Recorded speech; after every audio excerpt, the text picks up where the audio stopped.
Here's the thing. When you're pregnant and you get something on your mind, you absolutely have to have it.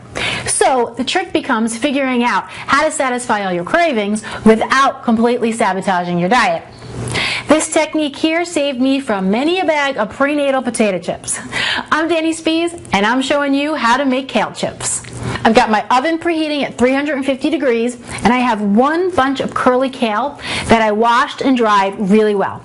Now all we have to do is remove the leaves from the stem, and if you remember, all that means is you grab the bottom of the stem and pull the leaves up and away. Any part of the stem that's still attached to the leaf is tender enough to eat. The rest, we're going to discard. Once you have all your leaves removed, you're just going to start to go ahead and rip them into bite-sized pieces. Now you can make them whatever size you want to be, and don't worry, they're not going to be uniform, so just have some fun with it. Now we're just going to drizzle our kale with 2 teaspoons of olive oil and a half a teaspoon of salt. Now here's the fun part. We're going to gently massage the oil and the salt right into the kale. Basically, we just want each piece of kale to be lightly coated with the oil and the salt. This will only take a minute or two. I'm telling you, you are not going to believe how good these are. You don't even know you're eating kale. It totally takes care of that crispy, crunchy, salty craving. I am pretty sure that you could get a kid to eat these. Once they all have a nice, shiny, glossy coating, then you're just going to spread them out on a couple of rimmed baking sheets.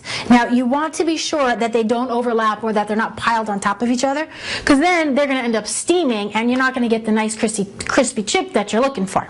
So I usually go ahead and use 2 different sheets. Pop them in the oven, and then you're going to set your timer for 15 minutes. You know, when you're pregnant, your body needs a little extra dose of those omega-3 fatty acids. It helps support the growth of the fetus as well as brain development. Now, a lot of people don't realize that you can get those fats from the dark leafy green vegetables just like kale. Not to mention, kale is a great source of calcium. So needless to say, these kale chips are the perfect prenatal snack. Okay, let's check them out. Oh, perfect. You can just see their little crispy edges, just like a chip. Now, as you can see, they really shrink up when you cook them, and they get these really nice, crispy, crunchy edges. Now, check this out. So crunchy. So the next time your salty, crispy, crunchy craving tries to get the best of you, sit back, relax, and indulge in some chips. Some kale chips, that is. I'm Danny Spies, and I'll see you next time with another how-to.